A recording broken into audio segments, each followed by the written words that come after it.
योग्य वाटतं असं सत्तेसाठी पक्ष बदलणं? 20 ते 22 राज्य पातळीच्या मोठ्या नेत्यांनी माझ्या विरोधकाला मदत केली. तुम्ही ज्या एका विषयामुळं शिंदे साहेबांवरती एक विषय सांगून गेलात असं म्हणेल मी. तो विषय मार्गी लागला? जयललिता राज्यातली, ममता बॅनर्जी राज्यातली, इतर पहाडा एवढा राजकीय मोठा माणूस राज्य कसं येईल? आजचं राजकारण कधी विचारावरती चालतं असं वाटतं का? मी रडलोय पाणी प्रश्न. तुम्ही धर्मवीर पिक्चर पाहिलाय? त्याच्यामध्ये जी स्टोरी दाखवली आहे, ती सगळी खरी वाटते की खरीच आहे? सगळ्याला माहीत आहे संजय राऊताला काहीही करू शिंदे साहेबाला आरोपीच्या पिंजऱ्यात उभा करायची भावना आहे. मी थोडंसं पाठीमागे गेलो, आपण थोडंसं पुढे गेलो. तुम्ही निवडणूक जिंकलात, त्यानंतर सलग निवडणुकी पुन्हा अपयशी ठरलात. जेव्हा सेनेबरोबर तुम्ही गेलात बाळासाहेबांच्या निधनानंतर, त्यानंतर तुम्ही सत्तेमध्ये आलात सेनेमध्ये. पुन्हा तुम्ही शिंदेसाहेबांबरोबरती भाजपसोबत गेलात. निवडणूक लढवली, पुन्हा अपयशी ठरलात. स्वातंत्र्य 52 सालापासूनचा आराखडा एका बाजूला, त्याच्यात दसपट पुढं 2.5 वर्षाचा आराखडा, दसपट पुढं. जर यावेळी शहाजी बापू पाटील जर आजारी नसते, तर आज ते 100% आमदार असते. आणि जर ठरवलं एखाद्याचं ऑपरेशन पेटून उठलो तर मी भल्या उद्धव ठाकरे गटातला आणि शिंदे गटातला प्रवास आहे, कुठला चांगला वाटला? शिवसेना मुख्यमंत्री असतानाही आमदार वनवासासारखे हिंडत होतो मंत्रालयात, कुठं त्यांच्या पत्राला दाद घेतली जात नव्हती. योग्य वाटतं असं सत्तेसाठी पक्ष बदलणं? मी तालुक्यात सध्या कामात आहे, पण मी एवढं सांगतो, इथला आमदार मात्र शिवसेनेचा असतो. पवार साहेबांचे कसे संबंध होते? मी भेटतात? इनबॉर्न लीडर हां, आहे, भेटतात. पहिल्यांदा सांगतो, मी इनबॉर्न लीडर आहे. मी कुठं जाऊन लिडरशिप उभा करतो. शिवसेना फुटल्यानंतर जी जनता आहे, ज्यांनी आपल्याला मतदान केलंय, त्यांचा विश्वास तसाच लोकप्रतिनिधीवर होता. यांना शिंदे साहेबाला कुठं सुखी राहू द्यायचं. यांची खुर्ची गेली, मुख्यमंत्रीपद हीच यांचं काळजातलं खरं दुःख आहे. कुणाला यांना शिवसेनेत पडलं. घात केला त्यांनी. बरं, हे तुम्हाला माहीत प्रश्न विचारताय, तुम्हाला माहीत आहे का संजय राऊत कशासाठी बोलतो? तुम्ही गुवाहाटीला गेलात, तिथून तुम्ही सगळ्या लोकांसोबत आलात. लोकांना माहीत झाला जास्त प्रमाणात असं म्हणेल मी. त्यानंतर भाषणं गाजायला लागली, व्हिडिओज गाजायला लागले. याच्यामुळे काही नुकसान झालंय स्वतः? 1-2 वर्ष शिंदे साहेबांना आणि पुन्हा 3 वर्ष फडणवीस साहेबांना असा फॉर्म्युला काहीतरी निघाला. स्वतः आमदार नाही तर लोकांची कामं पार पडतात.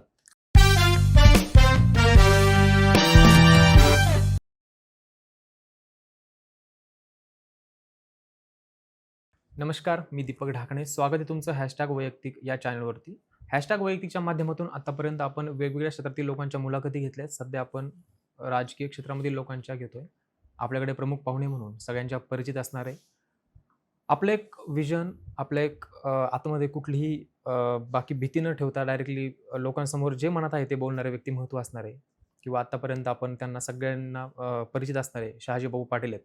त्यांच्याबरोबरती त्यांचा प्रवास किंवा त्यांची इथून पुढची राजकीय भूमिका कशी असणार आहे, किंवा बापू कसे घडले. बऱ्यापैकी बापू आपल्याला सर्वांना माहीत आहेत, पण बापू घडले कसे, बापूंचा प्रवास कसा आहे, हे आपण आजच्या या मुलाखतीच्या माध्यमातून म्हणा किंवा गप्पांच्या माध्यमातून घेतोय.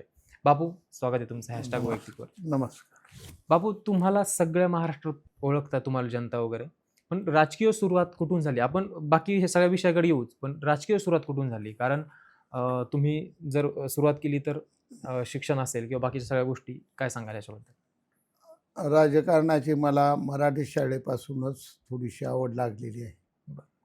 विद्यार्थी चळवळीपासून मी राजकारणात सक्रिय सहभागी झालो. काँग्रेसच्या national student union of India या विद्यार्थी संघटनेत डॉक्टर श्रीकांत जिचकार अध्यक्ष असताना त्यांच्या मार्गदर्शनाखाली उपाध्यक्ष म्हणून काम करण्याची मला संधी मिळाली. आणि विद्यार्थी चळवळीत मी संपूर्ण महाराष्ट्रभर मला शक्य आहे तेवढं त्यावेळी मी काम केलं. मग आपण लॉ करायचं हे कधी ठरलं? म्हणजे लॉ करायचं आणि नंतर पुन्हा एकदा आपण लॉ करण्याचा माझा निर्णय, मी कराडमध्ये सायन्स कॉलेज कराडला शिकत होतो. मला डॉक्टर होण्याची माझं स्वप्न होतं. बरं. पण एका प्रसंगातून स्वर्गीय यशवंतरावजी चव्हाण साहेबांच्या जवळ जाण्याची संधी मिळाल्यानंतर त्यांनी मला लॉ ऐवजी मेडिकल करण्याऐवजी लॉ करावं असा सल्ला दिला आणि तिथून माझं मन LLB करण्याकडे तयार झालं. आपण राजकीय डायरेक्ट विधानसभा लढवली पाहिजे 1995चा विषय असावा माझ्या माहितीप्रमाणे. तर काय आहे त्याच्यामागची स्टोरी? आमचा तालुका पारंपरिक हा दुष्काळी तालुका आणि संपूर्ण तालुक्यात जवळजवळ 90% हा जिरायत आणि पावसाच्या शेतीवर जगणारा तालुका, ही परिस्थिती होती. आणि ज्यावेळी ह्या चळवळीत मी सांगली, सातारा, कोल्हापूर या भागात सातत्यानं फिरत गेलो, त्यावेळी बागायत शेती बघण्याचा मला जीवनात 10-15 वर्षे प्रसंग आला. आणि आपला तालुका का बागायत होत नाही या चळवळीत मी उतरलो. आणि या चळवळीचा भाग म्हणून मी सांगोला तालुक्याची विधानसभा लढवण्याचा निर्णय घेतला. पहिल्या निवडणुकीत मी पराभूत झालो, दुसऱ्या निवडणुकीत विजयी झालो आणि सातत्यानं ते आज तुम्ही माझी मुलाखत घेत असताना सुद्धा मी या पाणी प्रश्नावर झगडत आहे.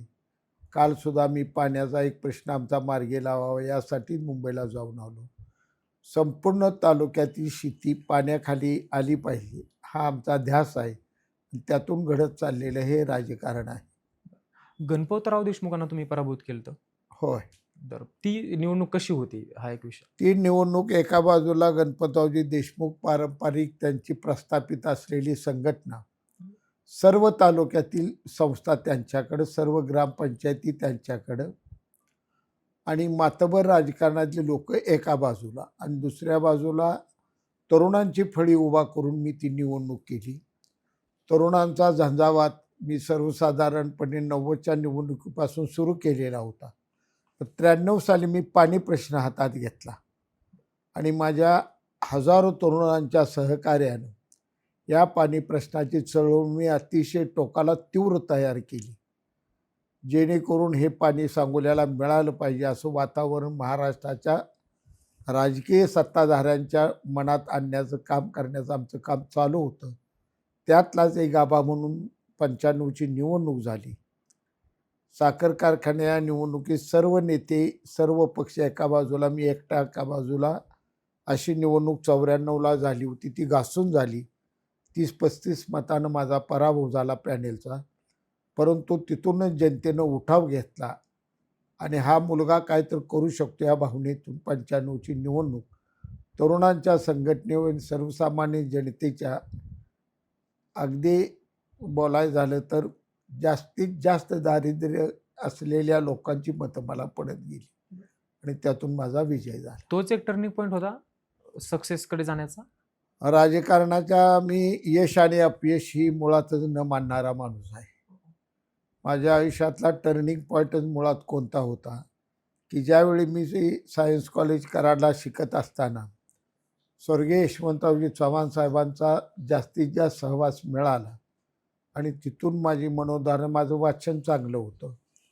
राजकीय पेपर वाचणं, अग्रलेख वाचणं, राजकीय पुस्तक वाचणं, राजकीय लोकांची आत्मचरित्र वाचणं, थोर महाभूमी छत्रपती शिवराय असो, शाहू महाराज, महात्मा फुले, डॉक्टर बाबासाहेब आंबेडकर, या सगळ्या मोठ्या लोकांचे ग्रंथ मी वाचून काढले आणि तिथून मी सातत्यानं ठरवत गेलो. यश आणि अपयश या बाबतीत माझ्या पुढं कायम महामानव डॉक्टर बाबासाहेब आंबेडकरांचं चित्र उभं असतं.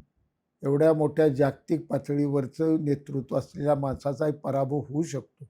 तिथं आपण एक सर्वसामान्य आहोत. आपला पराभव याचं दुःख वाटून घ्यायचं नाही. तो आदर्श नेहमी माझ्या डोळ्यासमोर असतो. बापा, पण या अपयशामुळे तुम्ही खूप सारी स्वतःची संपत्ती विकली, याचं कधी दुःख होत होतं? दुःख मला झालं नाही. चळवळीतला भाग, राजकारणासाठी म्हणूनच आम्ही विकलं नाही. ही संपूर्ण चळवळ चालत असताना ज्यावेळी आर्थिक टंचाई बसली त्यावेळी काही विकण्याचं काम तुम्ही केलं, त्याचं दुःखही नाही. एका मुलाखतीत सांगितलं होतं की जशी जशी निवडणूक येईल मी विकून टाकेन. विकत जात होतो आणि चळवळी ती विकावं लागत होतो, विकत गेलो. त्याचं काही दुःख वाटायचं कारण नाही. आणि थोडासा त्यातला गाभा आहे असा की ही दिलेच वडिलांनी होतं. जनतेच्या वडिलांची इच्छा होती तालुक्याला पाणी आण. वडिलांनी दिलेली जाहिरात त्यांचं स्वप्न पूर्ण करण्यासाठी खर्च केली तर वाईट वाटायचं काय कारण. वडील हयात असताना विकली काही? वडील हयात असताना थोडी विकली, वडिलांच्या मृत्यूनंतर बरीचशी विकली. काँग्रेसमधून तुम्ही निवडणूक लढवलीत, विधानसभेची विजयी झालात. हो. पण त्यानंतर काँग्रेस सोडण्यामागची काय कारण आहे? काँग्रेस सोडण्यामागचं कोणतंही कारण नव्हतं, परंतु ज्यावेळी हिंदू हृदय सम्राट बाळासाहेब ठाकरे यांचं निधन झालं, त्यावेळी थोडंसं भावनिकतेनं मी घेतलेला शिवसेनेकडे जाण्याचा निर्णय होता. काँग्रेसविषयी मी कुठेही नाराज नव्हतो. परंतु एवढा मोठी त्यांची अंत्ययात्रा पाहिली आणि त्यावेळी मनात थोडी भावना आली की आपण एकदा शिवसेनेचं काम करू. त्या जाणीवेतून मी शिवसेनेत गेलो. परत मी अजून एक सांगेल की तुम्ही ज्या अर्थानं शिवसेनेत गेलात, स्वर्गीय बाळासाहेबांकडे पाहून, परत तुम्ही शिवसेना सोडली गेली, तो आत्ताचा काळ. शिवसेना सोडली नाही मी. मी आजही शिवसैनिक आहे, त्यावेळी शिवसैनिकच होतो. जिथं असतो तिथं मी प्रामाणिक असतो. परंतु मी 70 वर्ष माझं वय आहे आणि 74 साली मी पहिल्यांदा मुंबईला गेलो. वसंतदादा मुख्यमंत्री असताना. त्यानंतर 4 महिन्यानं वसंतदादा गेले आणि शंकररावजी चव्हाण साहेब आले आणि तिथून सगळं राजकारण बघत असताना त्यावेळच्या चाललेल्या परिस्थितीचं अवलोकन केल्यानंतर शिवसेना निश्चितपणानं धोक्यात आहे अशी माझी मनापासून भावना झाली. कधी खरं तर म्हणजे साल माझी काय? शिंदे साहेबांची ओळख सुद्धा नव्हती. साल काय होतं? 22 तास 21-22 आणि त्यावेळी आम्हीहून शिंदे साहेबांची ओळख करून घेतली. साहेब पहिलाच मुळात कसं झालं, एक पहिली आता ती राजकारणात चूक आहे का बरोबर, ज्याची त्याची मतं वेगळी असतात. 19ला आम्ही भारतीय जनता पक्षाबरोबर निवडणूक केली युतीमध्ये. युतीमध्ये बरोबर. आणि अचानकपणे आम्ही काँग्रेसबरोबर गेलो 15 दिवसात. गुलालाच्या माझ्या मिरवणुकीत भारतीय जनता पक्ष आणि शिवसेना आणि रिपब्लिकन पार्टी ऑफ इंडिया या तिन्ही पक्षाचे झेंडे होते, तिन्ही पक्षाचे नेते होते, तिन्ही पक्षाचे कार्यकर्ते होते आणि तिथून मुंबईला गेल्यानंतर वेगळी भूमिका झाली आणि ती भूमिका झाल्या तिथंच खंत होती, कुठतरी चुकलं. आपण आपल्या मतदाराशी बेईमानी केली. मी मतदाराशी प्रामाणिक असतो, मतदाराशी मी बेईमानी करायला मला आवडत नाही आणि आपण भारतीय जनता पक्ष शिवसेना असं बोलत मतं घेतली आणि आज भाजपपासून आपण दूर चाललो, ही मला मनापासून खटकलं आणि ती खंत आम्ही त्यावेळचे नेते एकनाथजी शिंदे साहेब यांचं मत तिथे गेल्यावर मला लक्षात आलं की उद्धव साहेबानंतर 2 नंबरचं नेतृत्व शिंदे साहेब दिसत आहेत. मी जाऊन माझ्या भावना मनापासून त्यांच्याजवळ व्यक्त केल्या की साहेब कसंही करा पण सरकार भाजपबरोबर असावं, अशी आमची प्रामाणिकपणे भावना आहे आणि आमच्या मतदारांची हीच इच्छा आहे. ही खंत उद्धव साहेबांना सांगितली? उद्धव साहेबांजवळ कारण तुम्ही, सांगण्यापर्यंत सरकार त्यावेळी चालवलं मी होतं. शिवसेनेत नावा होतो, त्यामुळे तिथंपर्यंत पोचायला मला संधी मिळाली नाही. पण मी शिंदे साहेबांपर्यंत अनिल बाबर आमदार आटपाडी त्यांना घेऊन गेलो आणि माझ्या भावना स्पष्टपणाने सांगितल्या, ही कुठतं साहेब चुकतंय, तुम्ही काहीतरी मार्ग काढा. अनिल बाबरांनी फक्त एकाच विषयावरती शिंदे साहेबांना भेटले होते, असं ऐकलं होतं की जर तुम्ही माझा पाणी प्रश्न मार्गी लावत असाल तर मी तुमच्या बरोबर येईल. हे योग्य आहे, खरं होतं? तो प्रश्न माझा होता, तो प्रश्न अनिल बाबर साहेबांचा होता, तो प्रश्न शंभूराजांचा होता. पश्चिम महाराष्ट्रात हे जे दुष्काळी खोर आहे त्याच्याकडं दुर्लक्षित झालेलं खोर आहे आणि आम्हाला मोजलं कसं जातं की पश्चिम महाराष्ट्रातला सांगोल तालुका म्हणजे सोबतचा भाग, पण आम्ही आहोत दुष्काळी. आम्ही अवर्षणग्रस्त असं झालो, डोंगरावर सह्याद्रीनं पाऊस पडत पडत पुढे येतोय, पाणी रिकाम होते ढगाचं आणि विट्यापासून ढग रिकामं पुढं जाते आणि मराठवाड्यात भरायला सुरू होतं आणि पुन्हा तिकडे पाऊस होतो. हा मधला 12-13 तालुक्याचा टपका हा नेहमीच गेली 1000 वर्ष पावसापासून वंचित. आमची सरासरी 400 गाठली आम्ही, तरी आम्ही समाधानी असतो, पण तेवढी सुद्धा गाठत नव्हतो. याच वर्षी अशी परिस्थिती झाली की पाऊस नको वाटायला लागला, एवढा या वर्षी पहिल्यांदा पडला. तुम्ही ज्या एका विषयामुळे शिंदे साहेबांवरती एक विषय सांगून गेलात असं म्हणेल मी, तो विषय मार्गी लागला? लागला त्या मला. पद्धतीनं की तुम्हाला योग्य वाटतं. ज्या योजनेसाठी मी शिंदे साहेबांबरोबर गेलो होतो त्या योजनेचं काम चालू आहे. तुम्हाला जर वेळ मिळाल तर 2 मिनिटं 2 किलोमीटर अंतरावर जावा. हजारो कोटीच्या पाईपलाईन तिथे पडलेल्या आहेत. त्या काम चालू आहे, वर्किंग चालू आहे. त्यासाठीच मी काल मुंबईला गेलो होतो आणि माझी 16 गावं 100% जिरायची 100% बागायत होणार आहेत येत्या वर्षात. आमची बांधिलकी जनतेशी, आमच्या लोकांची, त्या सुखदुःखाशी आमची बांधिलकी आणि तिला निगडीत राहून जे होतं राजकारण योग्य आमच्या बुद्धीला चुकत बी असत. त्यावेळी आमच्या बुद्धीला जे वाटले मी ह्या मार्गाने गेलो तर प्रश्न मार्गी लागेल एक. आणि दुसरी गोष्ट शिंदे साहेबांच्यात मला जरा प्रभावी नेतृत्व वाटलं, आकर्षित झालो मी मनापासून. माझी घसट नव्हती, अगदी प्रामाणिक सांगायचं.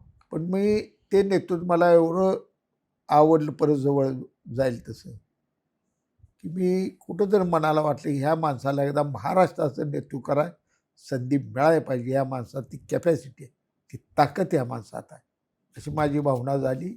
ज्या दिवशी हे ठरलं की बदल करून भाजपबरोबर जायचं, पहिल्या ह्याच्यात मी होय म्हणून सांगितलं. कारण कुठंतरी मला प्रामाणिकपणे भाजपबरोबरच सरकार असं ही माझी भावना होती.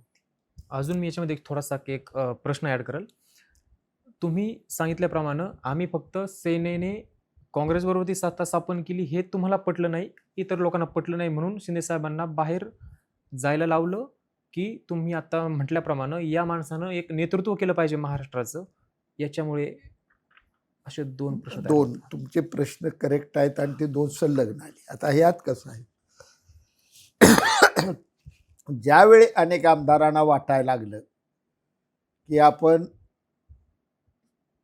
भाजप बरोबर जायचं आहे, त्यावेळी नेतृत्वाची चॉईस होणार. हां, मग ते गुलाबराव असतील, शिंदे साहेब असतील, उदय साहेब सिनियर 4 लोक त्यावेळीची शिवसेने हां. असतील, त्यात सगळ्यात जास्त सिनियर किंवा ताकदवार नेतृत्व शिंदे साहेबांचं वाटलं. त्यामुळे शिंदे साहेबांनी जी लिडरशिप केली, लोकांना कितीही सांगितलं पटत नसतं. पण मी अजून सांगतो, वर्षभर तर शिंदे साहेबांची अजिबात भावना नव्हती. गोट्याला जाण्याआधीच वर्ष, पहिलं वर्ष 1.5 वर्ष चांगलं गेलं. पण कोरोना संपल्यानंतर त्यांचं कशाला उद्धव साहेब आहेत असं कशाला करताय, शांत व्हा, कामं होतील, तुमची अडचण काय मला सांगा, तक्रार कशाला नोंदवताय, पत्र द्या मी करून देतो, हीच डायलॉग त्यांची होती. आपल्याला जायचं आणि बंद करायचं असलं बिचारा एकदाही शिंदे साहेब बोलले नाही, एकदा. तुम्ही धर्मवीर मला मी आत्ता पांडुरंगा देवळात तयार आहे, मला शेवटपर्यंत बोलले नाही. मी त्यांच्या टीममध्ये आहे का नाही ही त्यांना कदाचित सुरतलाच कळलं असेल. बर मी शंभूराजे अनिल बाबरा आम्ही वैचारिक पातळीवर पश्चिम महाराष्ट्र एकत्र बसलो. आंबेडकर आपल्या प्रश्नाचं काय आणि काय करायचं त्याच हा आमचा निर्णय, आमचा वेगळा ग्रुप करून गेलो. तुम्ही धर्मवीर पिक्चर पाहिलाय? होय. त्याच्यामध्ये जी स्टोरी दाखवली आहे ती सगळी खरी वाटते की खरीच आहे?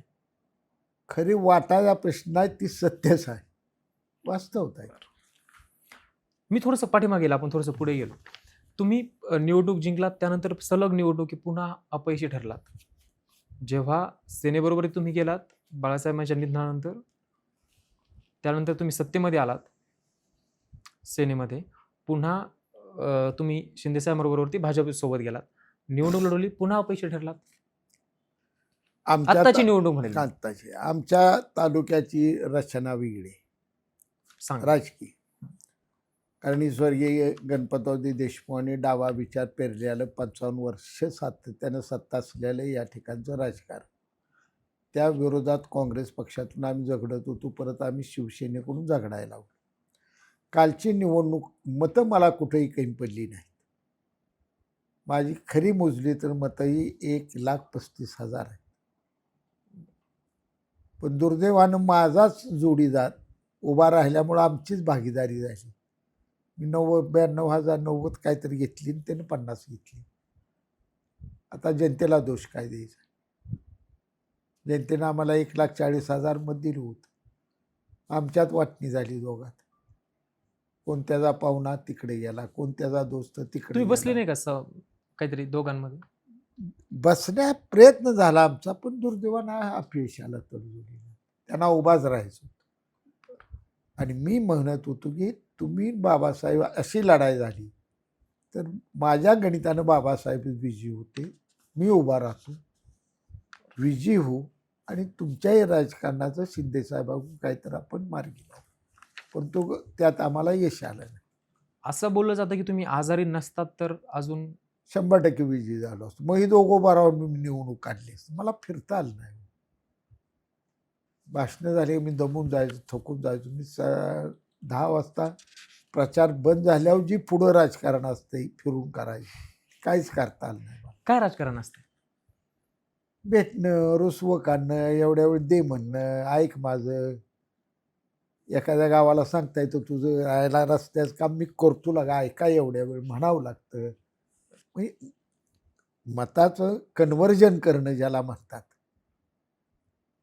कॅनव्हासिंग एक भाग, कन्व्हर्जन एक भाग. बरोबर. मला कॅनव्हासिंग चांगलं झालं, पण कन्व्हर्जन करायला वेळ मिळाला. परत कुठल्या पदावरती वगैरे शिवसेनेकडून आम्हाला संधी जे पराभूत झालो त्यांना काय नाही काय संधी भविष्यात मिळेल आणि शिंदेसाहेब निश्चितपणे आमचा विचार करणार. पण मी अजून माहीत नाही, मागणार आहे ना, आग्रही नाही. ते नेते मोठे आहेत, त्यांना कुणाला काय द्यायचं त्यांच्याकडे अभ्यास असतो.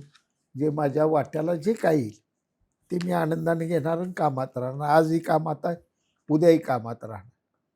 आता राजकारण कसं, मी काँग्रेसकडे कधी महामंडळ मागितलं नाही. माझी गांधी घराण्याबरोबर अतिशय जवळची रिलेशन होती. कधी माझं महामंडळाला मागणीचं पत्र नाही. उलट एकदा मला मॅप्कोचं संचालक शंकरराव चव्हाणांनी असंच केलं माझं भाषण ऐकून. नाही नाही तू ग बस म्हटलं, तुला ती महामंडळात घेतलंय, तू संघटनेत काम कर. आतापर्यंत केलेला खटाटोप, पक्ष बदल नसेल किंवा बाकीच्या काय काय गोष्टी असतील, या मतांवरती तुम्ही योग्य केलं असं तुम्हाला वाटतं सगळ्या गोष्टी? मुळात माझे राजकारणाचे गुरुच असताना स्वर्गीय यशवंतरावजी चव्हाण आहे. युगांतर पुस्तक तुम्ही वाचा, त्यात त्यांनी स्पष्ट एका भाषणात सांगून टाकलेलं आहे की राजकारण हा एक कुठलं तर वडाचं झाड नसून तो एक नदीचा प्रवाह आहे. एका ठिकाणी ऋतून बसून राजकारण घडत नसतं. नदीला जशी अनेक वळणं घेऊन समुद्राला जावं लागतं, तसं राजकारणात अनेक वळणं घेऊन विकासाच्या गंगेकडे जावं लागतं, असं त्यांचं विधान आहे. तेच विधान आम्ही आत्मसात केलं. जे माझ्या जनतेच्या हितासाठी करावं लागेल ते मी करीन, त्यात मला कुठलीही लाज वाटणार नाही. आज आम्हाला नेतृत्व शिंदेसाहेबांचं मिळालं, खंबीर नेतृत्व आहे. तालुक्याचे प्रश्न मी अभिमानानं सांगेन, कुणाला ह्या बाबतीत डिबेट करायचं असेल त्या कुठल्याही नेत्याने 2.5 वर्षात जे काम झालं सांगोला तालुक्याचं, ते स्वातंत्र्य मिळाल्यापासून झालं नाही. स्वातंत्र्य 52 सालापासूनचा आराखडा एका बाजूला, त्याच्यात 10 पट पुढं 2.5 वर्षाचा आराखडा, 10 पट पुढं आराखडा 2.5 वर्षाचा. मी एवढे जनतेचे प्रश्न सोडवणारं नेतृत्व मिळाल्यानंतर पुन्हा आत्मा किंवा बुद्धी अशांत राहायचं कारणच नाही. माणूस पक्षांतर कधी करतो? एक तर त्याचं मन अस्थिर किंवा बुद्धी अस्थिर, जिथं आहे त्याला करमत नाही, तिथे त्याला समाधान वाटत. मी इतका समाधानी आहे शिंदेसाहेबांकडे की माझ्या जीवनात हा पुढं प्रश्न येईल असं मला वाटत नाही, कारण माझंच उतरतं वय आहे. माझा तुम्ही एक प्रश्न स्किप केला इथं. माझा प्रश्न यानंतर असा होता, तुम्ही आत्ता सांगितलं की या पुस्तकामध्ये असं एक वाक्य आहे की एका ठिकाणी बसून राजकारण होत नाही किंवा अन्य अन्य काय काय त्याच्यामध्ये आहे. यानंतर अशी कधी वेळ येईल? पण तुम्ही त्याचं आधीच उत्तर दिलंय. तरी मी तोच प्रश्न विचारेल पुन्हा एकदा. त्याचं उत्तर मी अगोदरच हा, की नेतृत्वच असं आता भेटले आणि माझं वय उतरतं. आणि नेतृत्व एवढं खमक्या, मला ज्याला मराठी भाषेत आमच्या गावरान भाषेत खमक्याने, आता तसं खमक्या नेतृत्व मिळालंय. मला कुठं हलायची तोसुबर गरज भासणार नाही. आणि ती समजा तशी वेळ आली तर माझी राजकारणात त्या दिवशी निवड. मी आता इथून पुढं एवढं काम शिंदेसाहेबांनी माझ्या तालुक्यात केले की आता त्या माणसापासून बाजूला जाणं हा विचार मला शिवत सुद्धा, आणि मी ती करणार नाही. वेळ प्रसंगाला तसा काय राजकारण सोडणं. 100% माझी शेती चांगली आहे, शेती माझ्या एवढी चांगली कुणाला करा येत नाही. तुम्ही मी एका मुला परफेक्ट शेती करतो, पण गावच्या माझ्या लोकांना अनुभव आहे त्याचे. तुम्ही एका मुलाखतीत सांगितलं होतं सगळी शेती विकली आता. एबी माझ्याला बोलताना सांगितलं होतं. सगळी विती माझ्या भावाची सगळी गेली धाकट्या. हा, त्याने सगळी रागाय भरात विकली. बरं. माझा ते काय सातबारा करतात? राहिला होता, माझा गावाजवळ होता, त्याला ते काय मारले. करतात? पाठीमागे एक ते photo आहे. रागीट होता. तुमच्या पाठीमागे फोटो आहे शिंदे साहेबांबरोबरचा आणि टायगर लिहिलंय. काय आहे याचं मागचं? हे डॉक्टर बाबासाहेब आंबेडकरांच्या पुतळ्याच्या उद्घाटनाला शिंदे साहेब आलते सांगोल्यात. सांगोली. बरं. त्यावेळी साहेबांनी डायलॉग मारला होता, शहाजी बापू म्हणजे एकच सांगतो, टायगर आवी जिंदा. बरं. त्यावेळी ती मला गिफ्ट म्हणून फोटो दिला. राजकारणामध्ये निष्ठा म्हणजे काय काय वाटतं तुम्हाला? जनतेच्या हिताचं, विकासाचं आणि त्यांच्या अडचणीचं काम सोडवणारं पक्ष, पक्षाची विचारधारा आणि त्या पक्षाचं नेतृत्व हे बघून पुढं जाणं आणि जनतेचे प्रश्न सोडवणं हे सध्याचं लोकशाहीचं राजकारण. यात सत्तेचे दावे कसे आहेत बघा. स्वातंत्र्यापासून की प्रत्येक पक्ष आम्ही तुमचं काय काम करणार आहे 5 वर्षात हे ठरवून न समोर जातो आणि ते जास्तीत जास्त करण्याचा प्रयत्न करतो. तोच अजेंडा असतो की आपण वचन काय दिलं आणि काय करायचं. आजचं महायुतीनं दिले जी वचनं आहेत, फडणवीस साहेब, शिंदे साहेब, अजितदादा यांनी ती वचनं पूर्ण करण्यासाठी सध्या सरकार सर्व शक्तीने प्रयत्न करतं. मी थोडंसं एक पाठीमागे जायला अजून एकदा. तुम्ही सेनेमध्ये निवडणूक लढवली आणि निवडून आलात भाजपसोबतच्या युतीबरोबर.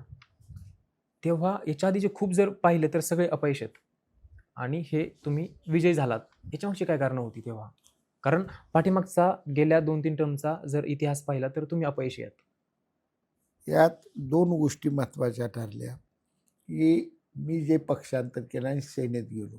नाही ते आधी ना, कधी बाळासाहेब गेल्यानंतर. तेच 14ला. हां. त्या 14 निवडणूक मी सेनेतून लढवली. बरं. सेनेतून पराभूत आहे मी. बरं. हां, ठीक. 14ला मी सेनेकडूनच पराभूत झालो आणि 19ला मी सेनेतूनच विजयी झालो. ही भूमिका त्यावेळी मी एक रथ तयार केला 13 साली आणि संपूर्ण तालुक्यात मी दौरा टाकला होता. बरं. आणि शिवसेनेची भूमिका, माझी भूमिका आहे प्रत्येक खेड्यापाड्यात हजारो लोकांसमोर सांगत होतो. हा दौरा पूर्ण करून लोकांचं जनमत घेतलं, कौल घेतला, मी शिवसेनेत गेलो. जर यावेळी शहाजी बापू पाटील जर आजारी नसते तर आज ते 100% आमदार असते. असं मला वाटतं. आता प्रत्येकाला वाटतं. राजकारण म्हणजे सेवा की संघर्ष? सध्या खूप लोक म्हणतात ना, मी संघर्षातून आलो किंवा बाकी अजून काय काय काय काय, त्यामुळे हा प्रश्न विचारला.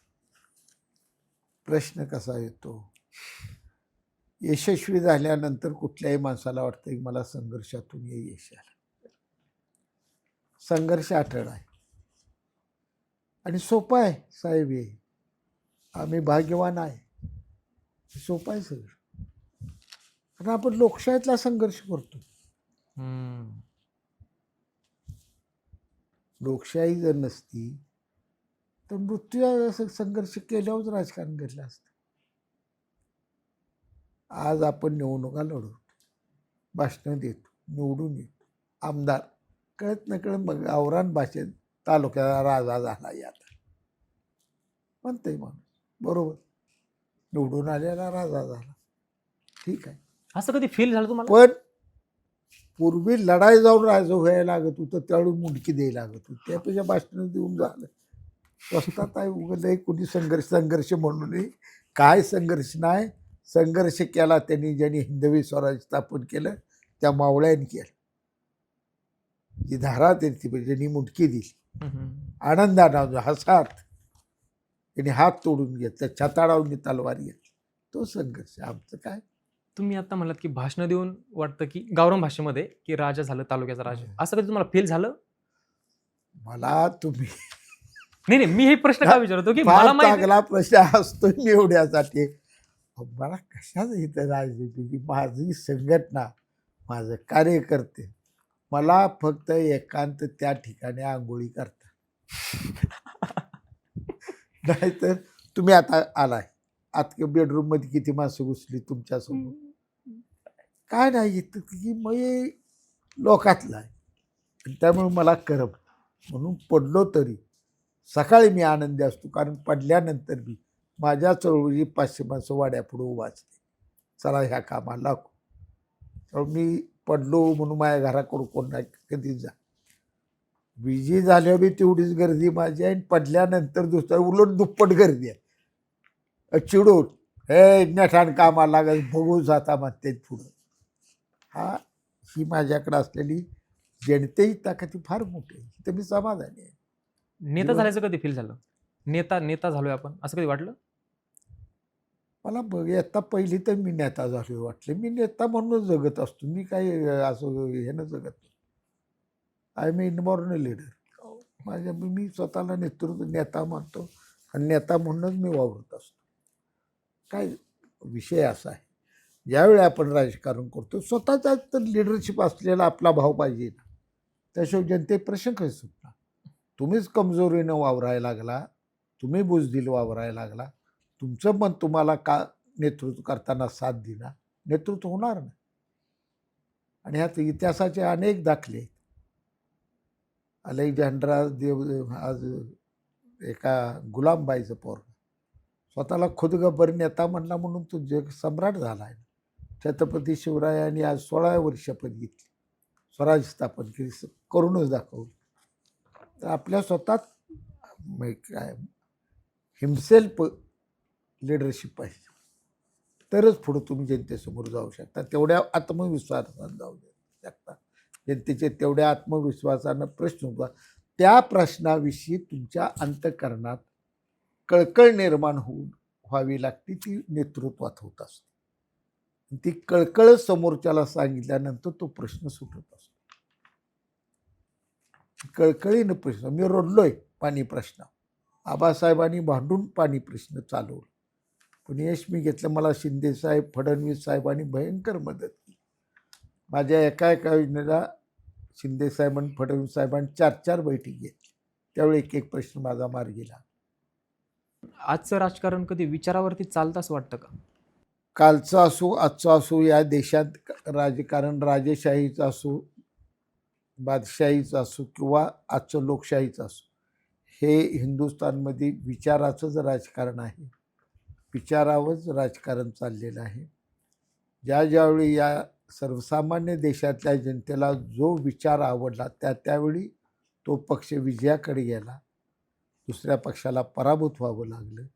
त्यामुळं विचार हा जिवंत आहे. अन्यथा एकतर्फी हुकुमशाही देशात झाली असते, विचार नसतात.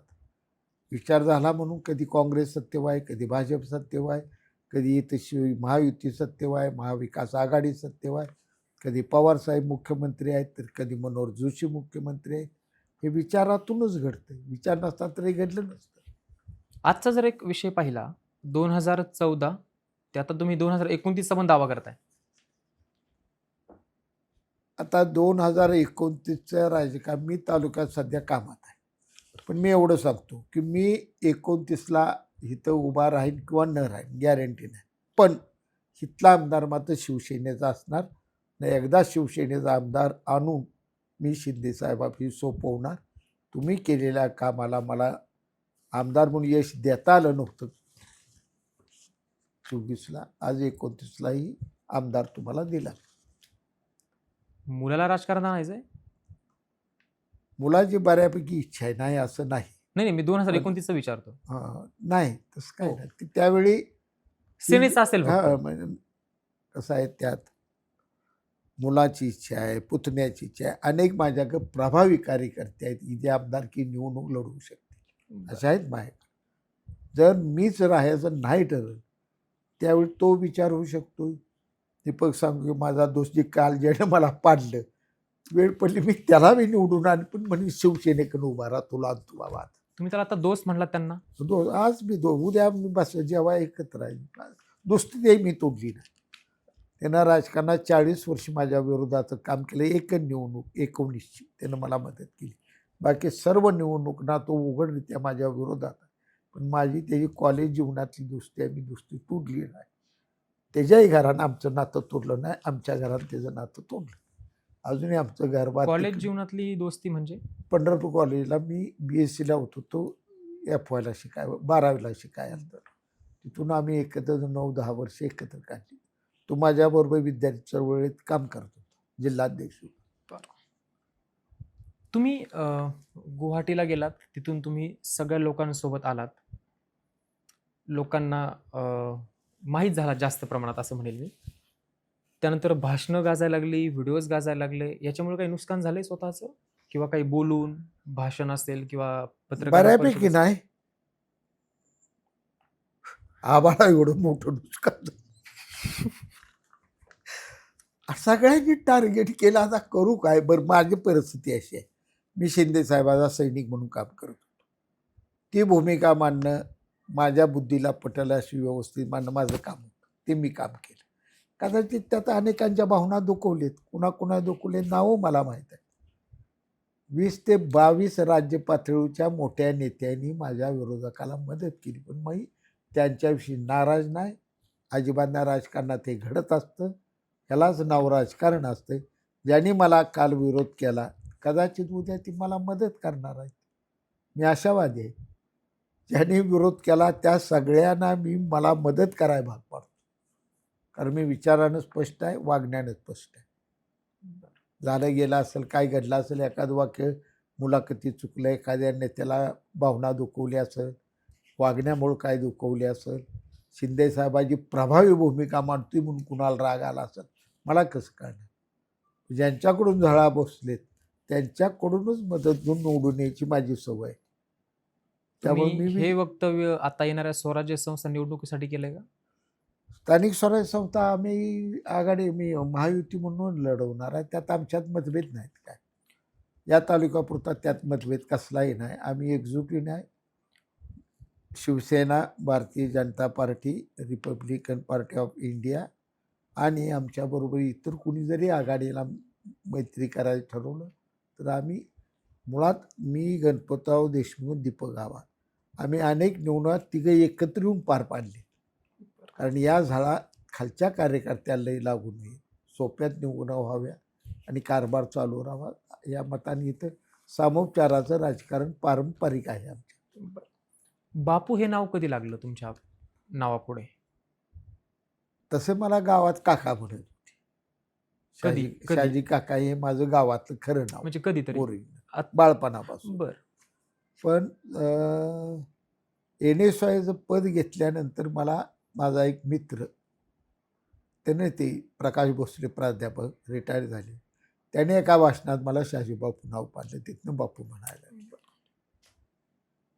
शिवसेनेतला, पहिल्या शिवसेनेतला, पहिले म्हणजे सॉरी, उद्धव ठाकरे गटातला आणि शिंदे गटातला प्रवास आहे, कुठला चांगला वाटला आतापर्यंत? कारण तुम्ही जास्त काळ हा, कोणता प्रश्न? उद्धव ठाकरे गटातला म्हणजे पहिल्या शिवसेनेतला आणि ही आता शिंदे गटातला प्रवास, दोन्ही शिवसेना आहेत तुम्ही मगाशी म्हटल्याप्रमाणे. तुम्हाला सांगा, जे 288 आमदार होते, 288 म्हणतोय त्यावेळी, त्या सगळ्यांच्या जीवनात शिंदे साहेबाचे 2.5 वर्ष हा सुवर्ण काळ आहे. माझ्या एकट्याचा नाही, माझा तर हिऱ्यासारखा हिरक महोत्सव झाला माझा. 5,500 कोटी रुपये जनतेला दिले इथं लोक. शिंदे साहेबांनी किती प्रश्न मिटले. आज ज्यांनी कितीतरी वर्ष मंत्रिपद, मुख्यमंत्री भोगली, त्यांच्या मतदारसंघात फिरा, माझ्यात फिरा, तुम्हाला खडा लागणार नाही टायर लावून. आज तुम्ही जो रोड आला, एवढे 2-3 पूल झाल्यावर रस्ता कसा आहे? 300 कोटी हा रस्ता आहे. 25 किलोमीटरला 300 कोटी गेले. अशी कामं शिंदेसाहेब काळात झाले. माझा तालुका शिंदेसाहेबाला कधीही विसरला. मी काय चूक केली तर मला जोड्यात मारते, खूप बाजूला बांधते, आम्ही शिंदेसाहेब बघतो, आई बायकोच म्हणेल पहिल्यांदा. उद्धव ठाकरे साहेबाचा काळी वेगळा होता. आज म्हणते सगळ्या पक्षामध्ये आहे शिंदे साहेबाला.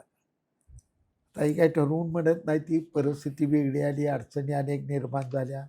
फडणवीस साहेबांच्या समोर बी अनेक तिजोरीचे प्रश्न भेडसावताना आपल्याला आपण अनुभवी आहे, दिसून येत आहेत. त्यातून ते जास्तीत जास्त मार्ग काढायला प्रयत्न सुरू आहे. पण शिंदे साहेबांकडे सुवर्ण काळ होता सर्वांसाठी. येईल त्याला काम, येईल त्याला योजना, कुणाची काय अडचण नाही, कुठल्या अधिकाऱ्यावर कधी काय त्यांचं प्रेशर नाही, दबाव नाही. फार चांगला काळ गेला त्यांचा. उद्धव ठाकरेंशी डायरेक्ट संबंध आला होता कधी?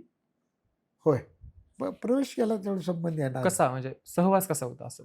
मी निर्णय घेतल्यानंतर नाही. गेलो. त्या अगोदर पूर्वी मी आमदार 95ला होतो, त्यावेळी मी हिंदू सम्राटांना भेटायला गेलो माझ्या पाणी प्रश्नाविषयी. आणि त्यावेळी त्यांचे काही मित्र आमदार होते, उदाहरणार्थ मूर्तिजापूरचे गजाधर राठोड, हे समोरच ते बाळासाहेब साहेब वारले त्या अगोदर ते वारले, ते आमदार होते त्यावेळी. ते त्यांचे फार जीवलग मित्र होते, त्यांना घेऊन गेलो. तुम्ही काँग्रेसमध्ये असताना? काँग्रेसमध्ये. काका चला म्हणलं, आपले प्रश्न मार्गी लावा, साहेबाला भेटू आपण. गेल्यानंतर त्यावेळी उद्धव साहेब होते, साहेब अजून झोपीतनं उठायचे होते.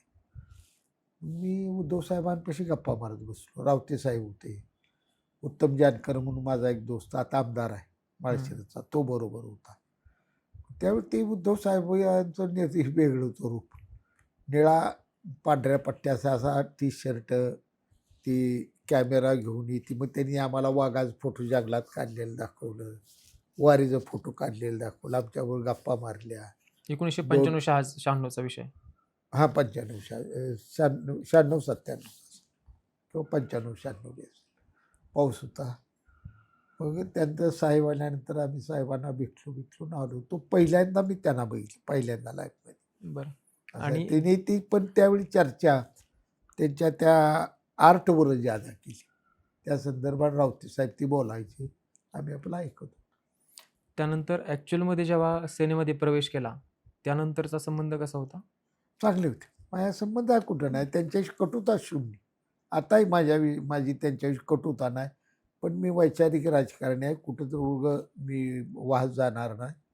मला शिंदे साहेबांच्या नेतृत्व दिसलं, त्या नेतृत्वा पाठीमागे मी गेलो. म्हणजे राग भीती काही राग नव्हती? अजिबात नाही. अजूनही त्यांचं आलं तर आपल्याला त्यांच्याविषयी काय वाईट वाटायचं कारण. गुवाहाटीला जाण्याआधी तुम्ही खूप साऱ्या गोष्टी, पत्रकार परिषदे असतील, पत्रकार असतील, जनता असेल किंवा इतर विरोधक असतील, खूप सारे अंदाज लावतात, हे झालं ते झालं, काय काय झालं. ॲक्च्युअलमध्ये काय झालं? काय राजकीय उठाव आहे? काय होतं? राजकीय उठाव होता, लोकांची कामं होत नव्हती. शिवसेना मुख्यमंत्री असतानाही आमदार वनवाशासारखे हिंडत होतो मंत्रालयात, कुठं त्यांच्या पत्राला दाद घेतली जात नव्हती. या शिवसेने आमदारांच्या प्रचंड मोठ्या व्यथा होत्या. मग अनेकांना असं बी होतं, की मला तो प्रश्न फार नव्हता, परंतु बाकी अनेकाला असा होता की भाजप नसताना निवडणूक उद्या केली तर आमचा उघड आहे निवडणुका भविष्याच्या. भीती होती? हां, कारण ते म्हणले आमचा अजेंडाच हिंदुत्वाचा आहे, त्यातच फूट होणार भविष्यात, मग आम्ही कसं करायचं. आमचा जर थोडा डाव्या विचाराचा होता, तर मला तो काय भीती वाटत नव्हती. पुन्हा अनेक आमदारांनी ती बोलून दाखवली, भाजप आम्ही फुटलो का आमची अडचणी निवडणुकीच्या निर्माण होणार. शिवसेना फुटल्यानंतर जी जनता आहे, ज्यांनी आपल्याला मतदान केलंय, त्यांचा विश्वास तसाच लोकप्रतिनिधीवर होता की कसं काय? कारण विरोधकांकडून किंवा बाकी कालची बातम्यांमधून झालेली विधानसभेच्या निवडणुकीत बघताय, दोघं चौघं आम्ही वेगवेगळ्या कारणानं अपवाद झालो. 4-5 झालो. गुवाहाटीला गेलेली फक्त 5 माणसं आम्ही पराभूत झालो. त्याला प्रत्येक माझ्यात आता दीपक आबान मी अर्ज भरेपर्यंत एकत्र, दुसऱ्या दिवशी 2 झाल्यावर अचानक धपका हा रिझल्ट चेंज केला. दीपक आबा जर 1 वर्ष माझ्यापासून अगोदर गेले असते लांब, तरी मी विजयी झालो असतो. पण अचानक लांब जाणं ही घातकी ठरतं. त्यातही आता त्यांनाही वाटते मी आमदारचा पोरगा आहे, 65 वर्ष वय झालं माझं, मी कवा उभा राहणार. त्यांची घात केला त्यांनी. व्यक्तिगत माझ्या दृष्टीने त्यांनी माझा घात केला, पण त्यांची भावना म्हटलं तर त्यांना कधी तर उभा राहायचं तर उभा राहायचे. मला वाटतंय मी दोस्त होतो, सिनियर होतो, निवडून आलतो, काम केलं, असू द्या एक वेळ बापूला आजारी आहे, त्यांनी म्हणायला पाहिजे दोस्ती म्हणून, आजारपणात का थांबली. त्यानं माझ्या आजारपणात माया आली नाही, मी काय करू आता. पाय बघू भविष्यात काय एकत्र घडलं तर घडलं. राजकारणामध्ये विश्वास या शब्दाला किंमत आहे का? विश्वासावर देश चाललाय. नाही नाही, राजकारणामध्ये म्हटलं. देश राजकारणावर चाललाय. राजकारण विश्वासावर. ज्या दिवशी राजकारणातला विश्वास संपल त्या दिवशी राजकारण संपलेलं. आजही लोकांना भरोसा आहे, म्हणून लोक अजूनही शांततेत पण लोकशाही मार्गानं हा देश आपला टिकूनच 75 वर्ष आपल्या देशानं पूर्ण केली लोकशाही. जगात ताटमानानं चालायचं प्रत्येक भारतीयाला आज अभिमानाची गोष्ट आहे. आपल्या विश्वासावर चाललंय. सेनेमध्ये मध्यंतरी खूप सारी इनकमिंग चालू होती, म्हणजे पक्ष बदलला. हो. योग्य वाटतं असं सत्तेसाठी पक्ष बदलणं? आता निवडणुका तर कोणत्याच नव्हत्या, नाही, माझा प्रश्न तरी पक्ष बदल झालेले आहेत. बरं. बरोबर. आता हे पक्ष बदल राजकारणी कलाटणी येणार असतं. आज भाजप, शिवसेना, अजितदादांची राष्ट्रवादी, काही 3 प्रभावी नेते आहेत. अजितदादा असा प्रभावी माणूस, स्पष्ट, म्हणजे इतका स्पष्ट माणूस राजकारणात असत नाही, पण ती दादाला स्वीकारलं महाराष्ट्रात. धाडदिशी बोललं तर मान्य, दादा बोलला मान्य आहे बाबा म्हणते माणूस. दादावर चिडत नाही. काय बी दादानं बोलू दे. आज मी बघतोय महाराष्ट्र फिरणार माणूस दादावर चिडत असते. लाईट घेऊन विषय संपू द्या. दादा बोलला मी दादा आहे स्वभाव तसा म्हणते, पण नेतृत्वाचा गुण आहे. आज अर्थमंत्री म्हणून तिजोरी अत्यंत बॅलन्स राहतात. नाहीतरी मागण्या आणि पैसा फार मोठी तफावत आहे. लोकांच्या मागण्या म्हणजे सरकारची तिजोरी ताकद यात फार मोठी तफावत आहे. तरी दादा ही घेऊन जाते. दादाच गुण आहे. शिंदे साहेबांचं अतिशय संयमी नेतृत्व आहे. शांत चित्तानं प्रत्येक गोष्ट हाताळण्या हतोटी आहे त्यांच्याकडे. ही आणि दयावान माणूस.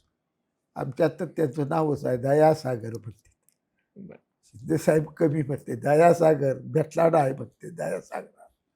एवढं त्यांचं आमच्यात खाली पसरलेलं आहे.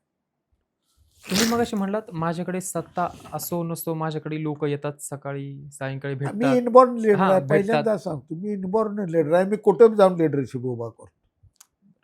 हे नातं मला काय कसं नाही. हे नातं कसं तयार झालंय हा प्रश्न आहे. मला लहानपणापासून मी एक पुढारी आहे वाटतच गेले आणि मी त्या आविर्भावातच वागत असतो. म्हणजे स्वतःला कधी काय स्वतः आमदार नाही तर लोकांची कामं पार पडतात. आमदार नसतानाच मी मोठा होतो. आमदार झाल्यावर बारका झालो राजकारणात. मी जर नुसत्या संघटनेत काम करत गेलो असतो म्हणा, फार मोठा दावेदार सत्य झालो असतो. ह्या दुष्काळात अडकून पडलो, इथं अडकलो. नाही तर माझं नाव होतं एक काळ नाव होतं तेवढं. डॉक्टर जिचकाराम बरोबर कम्पॅरेटिव्ह अशोक पाटील, मी, रजनी अशी नावं माझी. पण मी तिकडं मी किती मोठा होयाचं ह्यात पळालो नाही.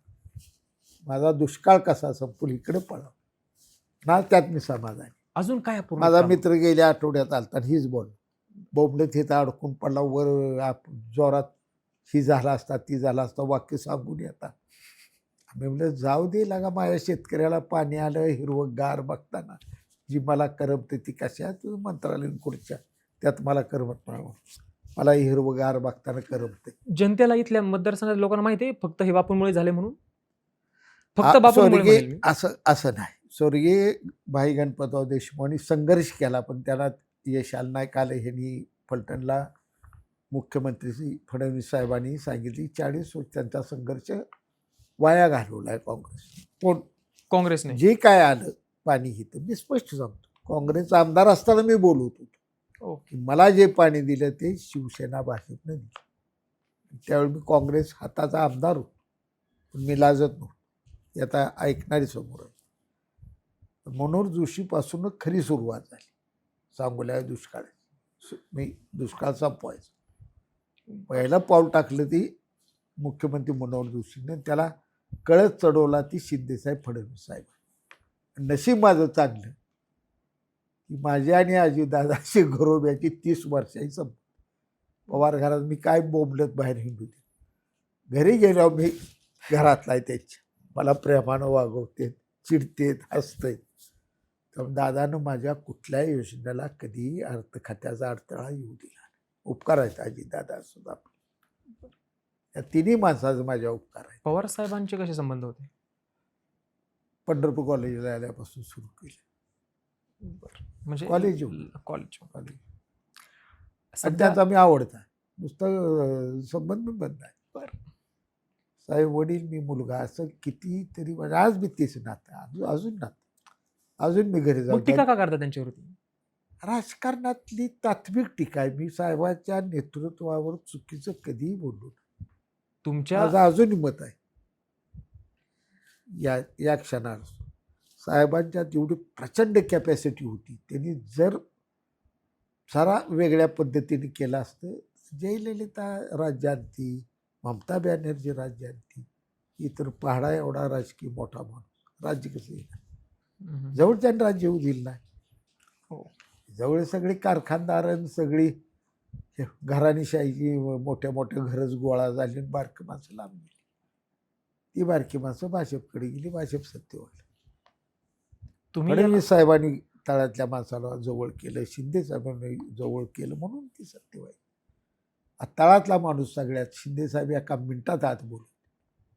आम्ही आमदार असून 3-3 तास पिंढऱ्या दुखत्याच्या उभा राहू तरी भेट मिळत नाही. 4 फुटाचं मध्ये अंतर असतं. आधी जनता आधी जनता दादा आमच्याकडे असून थांबा जरा म्हणून लोक मानते. आता काही कामं अपूर्ण आहेत तुमच्या स्वप्नातली की आपल्या माझं मतदारसंघासाठी? उजनीचं काम भरधाव वेगानं सुरू आहे. अडचण संपलेली आहे. टिंबू पूर्ण झालं, माझं मशाल पूर्ण झालं. आता मला फक्त मान नदीवर यांत्रिकरणाचे जे बंधारे आहेत ते उभा करण्या संदर्भानं माझा प्रयत्न आहे. पुढे आर्थिक सरकारकडे सध्या हे नाही म्हणून वर्षभर थांबणार आणि परत ती करून घ्या. बोलणं झालंय? बोलणं झालं. शहाजी बापू पाटील हे एक नाव जे आहे लोकांना माहिती आहे किंवा एक संघर्ष किंवा सेवा जे काय असेल ते पुढच्या 5 वर्षात एक शहाजी पाटलांचं स्वरूप कसं असेल? ठीक आहे, आता सत्तेवरती नाही आहेत पण तरीही काहीतरी आखले असतील ना. मी 90ला मी प्रभावी राजकारणात 90 पासून जरा आलो म्हणा. त्या खरं सांगा अहंकारानं सांगितलं 75-76ला माझी क्रेज होती महाराष्ट्रावर. हे आता डायलॉगमुळे तुम्हाला वाटते नवीन क्रेज आहे. ही चूक आहे. माझे मेळावा भर असला नांदेड नागपूर ही तिथं बुकिंग माझी तारीखहून होत होतं. माझ्या तारखेवर तिथं मेळावा, माझ्या तारखेवर नांदेडला मेळावा, माझ्या तारखेवर शंकरराव चव्हाण साहेबांची वेळ मागायची पोर. तुमची तारीख फिक्स आहे असं सांगा. तिथून माझी क्रेजच आहे महाराष्ट्रभर क्रेज. आणि आजही सांगतो मी अजून लय मला मन मारून राहावं लागतं. कशामुळे? प्रभावी वक्ताच आहे. कशामुळे? काय वेळा मन मारावं लागते. नको आता ह्या वयात कुणावर काय बोलायला करायला. आणि प्रभावी वक्ता आहे. मी जर ठरवलं एखाद्याचं ऑपरेशन पेटून उठलो तर मी भल्या त्याचा वेळ कसा असतं यात. काय ठिकाणी विचाराला मुरडं घातल्याशिवाय जनतेचे प्रश्न सुटत नाही. राजकारणामध्ये सत्य बोलणं शक्य ध्येय तुमचं ध्येय पहिलं पाहिजे जनतेचा प्रश्न. अशा त्यावेळी वेळ पडली तर तुम्हाला आढळा आपट बी करावं लागेल. वेळ पडली साष्टांग दंडवत घालून मुंडकं सरळ त्यांच्या पंजावर ठेवणं साहेब पायापुरतं माया जनतेसाठी करावं म्हणावं बी लागतं.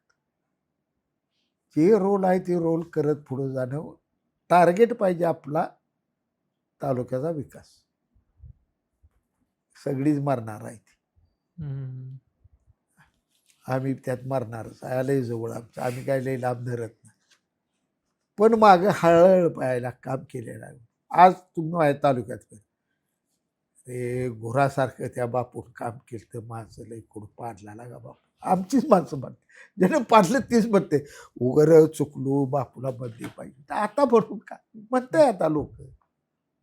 मला कितीतरी ठिकाणी सुरू आहे. काम करणारा याला घालवलं आपण आता कुणाला वरडायचं.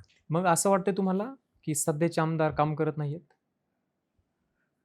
ते विरोधी बाकाव आहेत एक बाजू. आणि दुसरं त्यांना जे आता मी कामं हाती धरलेत तीच कामं पुढे चालवता चालवता सरकारचा निधी संपणार. बरोबर. एक गुण त्या आमदारचा चांगला आहे, जनसंपर्क चांगला आहे. सर्वसाधारणपणे तरुण वर्गाला बरोबर घेऊन जाण्याची प्रवृत्ती त्यांची चांगली आहे. परंतु इतक्या झपाट्याने या तालुक्यात प्रश्न सोडवण्या इतपत त्यांचं लय अचानक एंट्री. आम्ही 20 वर्ष आधी प्रॅक्टिकल चांगलं राजकारण केल्यानंतर उमेदवार झालो. ते भाई गणपतराव देशमुखांच्या निधनानंतर उमेदवार झाले. त्या गॅप मोठा आहे. कधी भेट आणि होते त्यामुळं दररोज असा काही सल्ला देता मग तुम्ही त्यांना? मग सल्ला देणार नाही. आणि सल्ला असा नाही, वडील नाही, मी वडील हा. ते मुलगा समजून बसतो. आम्ही सांगतो, मला एखादा मुद्दा खवळला मी खवळून सांगतो, हे चुकतंय लागा, असं करू नका तुम्ही, आपली गरीब माणसं आहे ती वाढायची आहे, ती पुढं न्यायची आहे, ती असं मी सांगतो. माझ्याशी डायलॉग त्यांना आवडतो. ऐकतात? हां, माझा डायलॉग त्यांना फार आवडतो. मलाही त्यांच्याबरोबर बसणं, चहा पिणं, गप्पा मारणं घरगुती नातं आहे. आबासाहेबांना माझे चुलते जिवलग दोस्त होते. एका पक्षात दोघांनी मिळून काम केलं या तालुक्यात. घरोब्याचे बी आमचे नाते आहेत. त्यामुळे आम्ही जिव्हाळ्यानं वागतो, द्वेषानं अजिबात आम्ही वागत नाही. राजकारणामध्ये सत्य बोलणं शक्य आहे आता?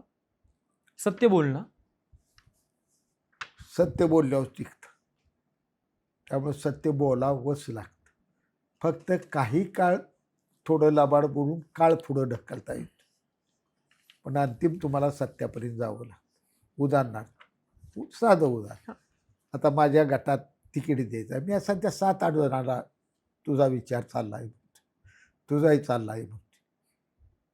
पण आता मला माहीत आहे कुठल्या तरी एक दिवशी एकाच ह्यात नाव घ्यायचं आहे, एकच नाव घ्यायचं आहे. आता एक महिना 2 महिने शांत वातावरण ठेवायची लबाडी चाललेली असते. अंतिम परत सांगायला लागतं ना, हे निवडून येते, ह्याला करू. म्हणून काय ते नाराजगी असं वाढते मग याच्यामुळे? नाही वाटत.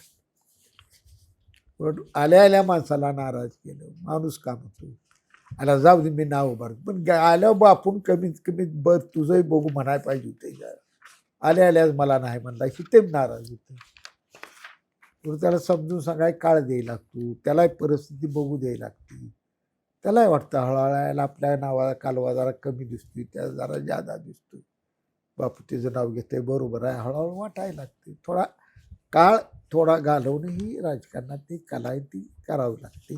आणि सत्याला प्रत्येकाला सामोरं जावं लागतं. आता काही वेळा असतं ते कसं होतं की मला वाटलेलं असतं, एक कॉन्फिडन्स असतो, ही काम मी करणार म्हणजे करणार, मी बोलून जातो करणार.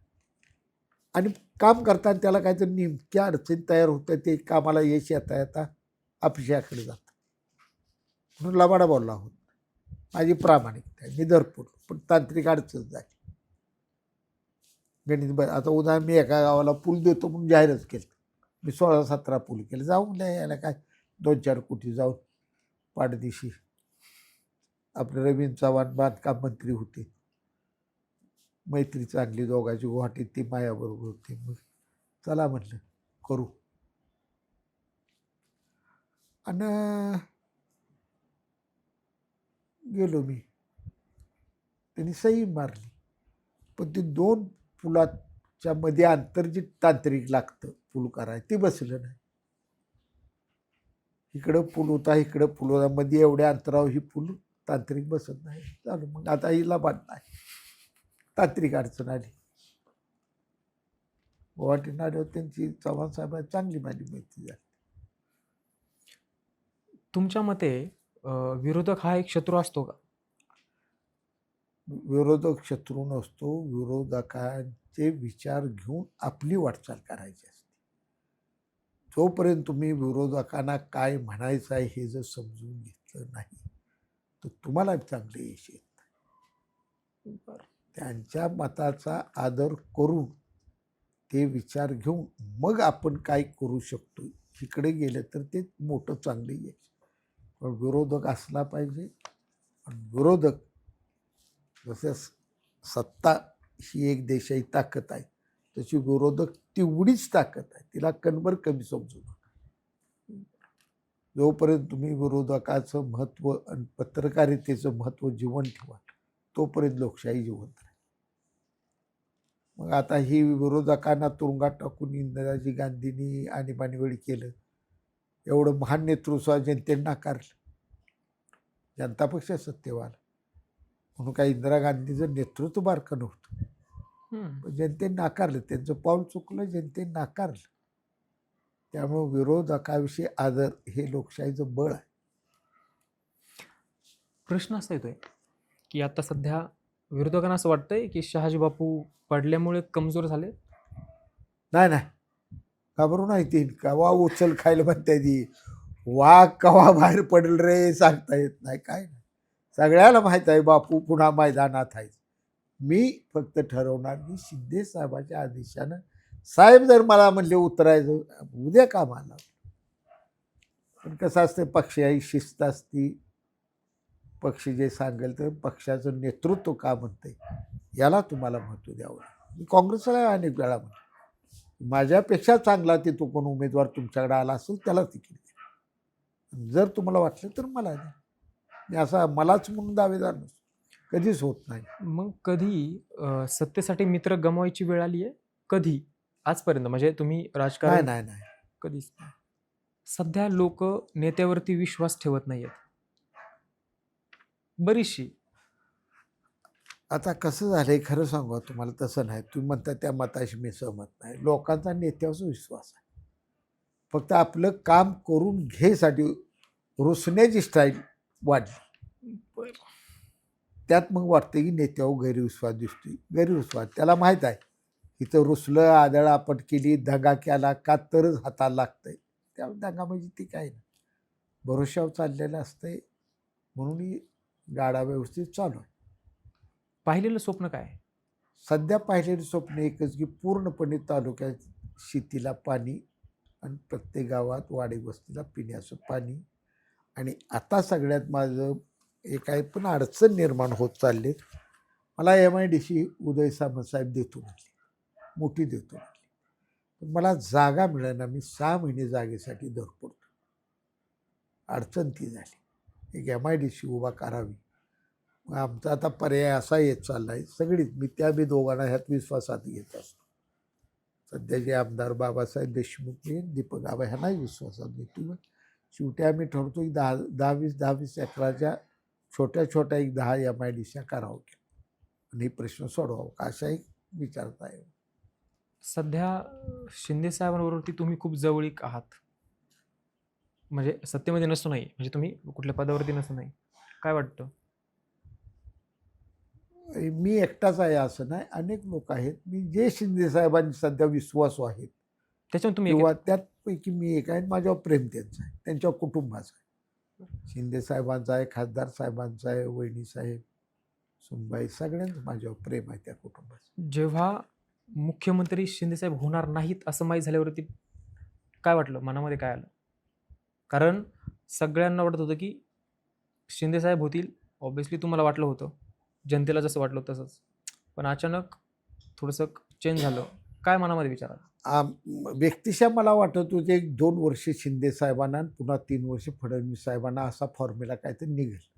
कारण शिंदे साहेबांनी तसं काम केलेलं होतं. त्या जोरावर कदाचित वरिष्ठ असा निर्णय घेतील की वर्ष 2 वर्ष शिंदे साहेबांनी परत फडणवीस साहेब असं होईल, पण ती झालं नाही.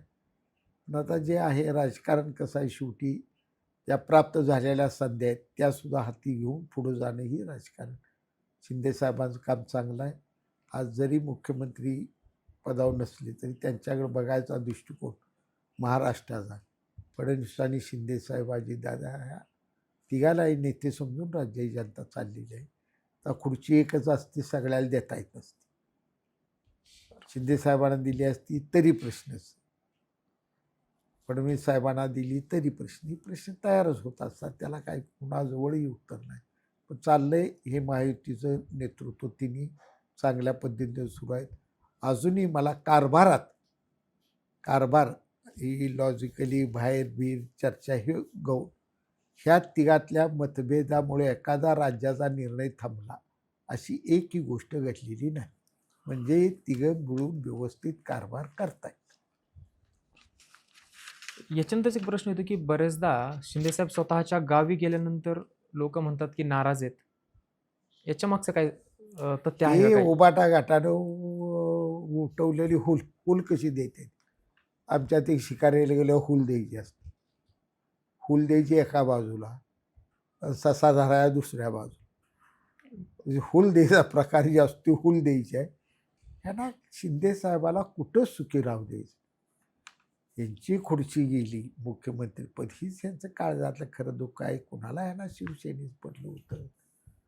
शिवसेनेचं पडलं होतं एवढं तर संजय राऊत दूत ह्यांना कळत नव्हतं का? की आई काँग्रेस आणि राष्ट्रवादी बरोबर गेलं, हिंदुत्वाचा जे आपला मताचा गट्टा आहे ती विस्कटणारा. एवढंही राजकारण ह्यांना कळलं नाही. मग राजकारण कसलं करते?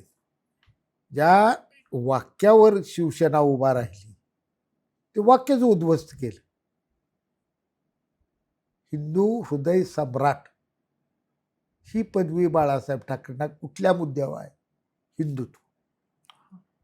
मग ही हिंदुत्वाचा मुद्दा तुम्ही सोडला, पण पवार साहेब आणि सोनिया गांधी बरोबर बसला. तरी तुम्ही खरं ना आम्ही लवाड, आम्ही लवाड ही खरी. हरिश्चंद्राच्या सगळ्या जाती जन्माला आले, आम्ही मात्र चुकीच. काही पद्धत काढली. मी म्हणतो त्यांनी भाजप बरोबर सरकारकडून उद्धव साहेबच मुख्यमंत्री, भाजपचा एक आम्ही मंत्री करत नाही असं जाऊन दिल्लीत भांडाई चालतंय. आम्ही कुठं अडवलंय? पण हिंदुत्व का सोडताय? ती मुद्दा आम्ही घेऊन निवडणुका केल्या. हातामध्ये अंगठ्या दिसत आहेत. या अंगठ्या म्हणजे सगळं साधूच आहेत.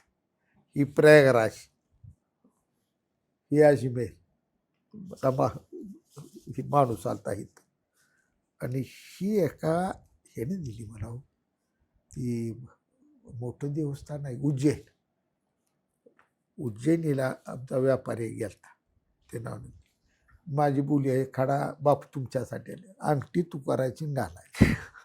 मला अंगठी जाता राग घेऊन जातो. असं देखील विरोधकांकडून किंवा अशी एक चर्चा होती की काही पूजा वगैरे केली होती गुवाहाटीला जाण्याआधी. पूजा नाही, अर्चा नाही, काय नाही. राजकीय आणि प्युअर राजकीय वैचारिक हा झालेला उठाव होता. तिथं गेल्यानंतर परतीचा प्रवासावेळी त्यावेळी सगळ्या आमदारांनी सांगितलं इथं आता 15 दिवस आम्ही राहिलो, त्या कामाच्या दिवस आम्हाला दर्शन तर जाताना द्या. त्यावेळी सकाळी आम्हाला नेलं तिथं, त्या देवीचं दर्शन घेतलं आम्ही. नेलं की गेलात? मी साहेबांना आग्रह धरला की आम्हाला काय नाही तिकडे घेऊन आम्हाला दर्शन द्या जाताना. मग त्यांनी ते आग्रह मान्य केला. मग नियोजन असं केलं की गाड्यात बसायचं, दर्शन घ्यायचं आणि तसंच गाड्यानं विमानाकडे जायचं, विमानतळावर जायचं, असं ते नियोजन केलं. आम्हाला त्यात दर्शन झालं. तेवढंच माझं दर्शन नाही. त्याच वेळी गेलो एकदा असं, बहीण एक बहिणी मुलगी आहे कलकत्त्याला, त्यावेळी कालीमातेचं एकदा दर्शन घेऊन आलो. संधी कोण म्हणते आपलं मोठं देव ऐकलं घ्यायची संधी. त्यावेळी गेलो आणि बरं ही तुम्हाला माहीत प्रश्न विचारताय, तुम्हाला माहीत आहे काय संजय राऊत कशासाठी बोलतो? सगळ्याला माहीत आहे संजय राऊताला काही करून शिंदे साहेबाला आरोपीच्या पिंजऱ्यात उभा करायची भावना आहे. पण महाराष्ट्राच्या जनतेनं पुन्हा शिंदे साहेबाला, शिंदे साहेबांचा विचार हा शिवसेनेचा विचार, हे काल तुम्ही खासदारकीत मी दाखवलं आणि आमदारकीत मी द्या.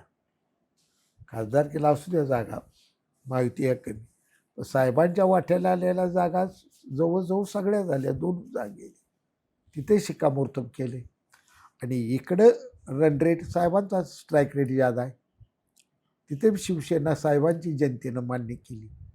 जनतेला मान्य आहे ते अमान्य कशासाठी करताय? आता स्वीकारा ना मोठ्या मनाने. दुर्दैव सम्राटांचा विचार हा शिंदेसाहेब घेऊन चाललेत, हे पब्लिकला जर वाटायला लागले तर तुम्हाला पोटा दुखायला लागले. मत चोरी झाली असं म्हणतायत सगळं. नाही, मला वाटत नाही. कशी चोरी करणार? काही नुसतं चाललेला निघणार.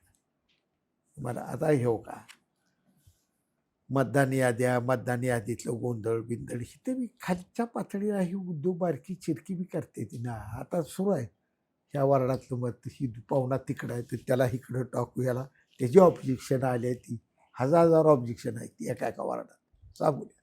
बरं. ही चालूच प्रक्रिया असते ना. त्या नेत्या काय संबंध, त्या पक्षाला काय असतो. तुम्हाला उभा राहायची भावना आहे समजा, तर या करता तुम्ही काय तो खोड्या करायला बघता ना, त्या खोड्या अधिकारी काढतच असते, त्याला ऑब्जेक्शन घ्यावं लागतं, ते ऑब्जेक्शन घेतल्यावर निघून जाते. काढल्या अशा अनेक जण शिव काढाय कामच करतोय, चुकीचं आहे चुकीचं आहे चुकीचं आहे, जी बरोबर आहे ती ऑब्जेक्शन चुकीचं आहे, बरोबर आहे. इथं समजा 2 घर आहे ती म्हणला मी या घरात राहतोय, ती घर नुसतं बांधले पण नावावं आहे, भाड्याने दिले, असं असते ना.